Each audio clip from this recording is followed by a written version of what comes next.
नमस्कार विद्यार्थी मित्रांनो, आपण आरोग्य विभागासाठी एक सिरीज सुरू केली आहे ज्यामध्ये आपण सिलेबसनुसार फुल टॉपिक शिकवणार आहेत. त्यानंतर त्याचे MCQs घेणार आहोत.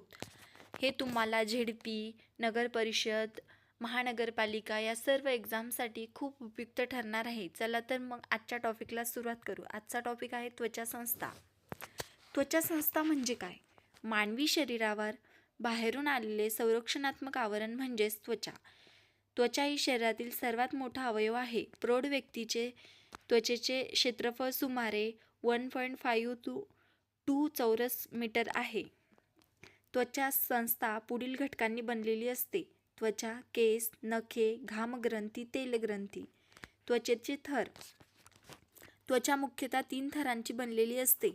एपिडर्मिस, त्वचेचा सर्वात बाहेरील थर, यात रक्तवाहिन्या नसतात. केराटिन नावाच्या प्रथिनांमुळे त्वचा मजबूत होते. या थरात मेलानिन तयार होते, ज्यामुळे त्वचेचा रंग ठरतो.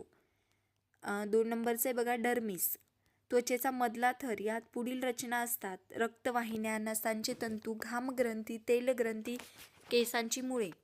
आणि तिसरे बघा हायपोडर्मिस, त्वचेचा सर्वात आतील थर, यात चरबी असते, शरीराला उष्णता टिकवून ठेवण्यास मदत करते. त्यानंतर त्वचेची कार्य बघा. त्वचेची कार्य: संरक्षण. त्वचा शरीराला जंतू, धूळ, सूर्यकिरण आणि इजा यापासून संरक्षण देते. त्यानंतर बघा तापमान नियंत्रण. घाम येणे आणि रक्तवाहिन्यांचा प्रसार यामुळे शरीराचे तापमान संतुलित ठेवले जाते. संवेदना. त्वचेतील नसांमुळे पुढील संवेदना कळतात: स्पर्श, वेदना, उष्णता, थंडी.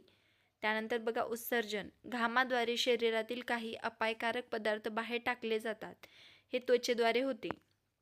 त्यानंतर बघा 5 नंबरचं आहे बघा व्हिटॅमिन डी निर्मिती. सूर्यप्रकाशामुळे त्वचेत व्हिटॅमिन डीची निर्मिती होते.